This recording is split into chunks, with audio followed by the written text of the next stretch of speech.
الف لام میم، یہ حکمت کی بھری ہوئی کتاب کی آیتیں ہیں، نیکوکاروں کے لیے ہدایت اور رحمت، وہ جو نماز کی پابندی کرتے اور زکوٰۃ دیتے ہیں، اور وہی ہیں جو آخرت کا یقین رکھتے ہیں، یہی اپنے پروردگار کی طرف سے ہدایت پر ہیں اور یہی کامیاب ہیں۔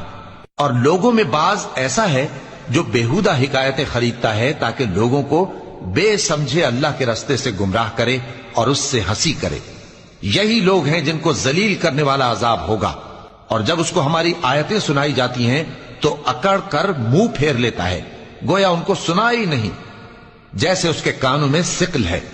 تو اس کو درد دینے والے عذاب کی خوشخبری سنا دو۔ جو لوگ ایمان لائے اور نیک کام کرتے رہے ان کے لیے نعمت کے باغ ہیں، ہمیشہ ان میں رہیں گے۔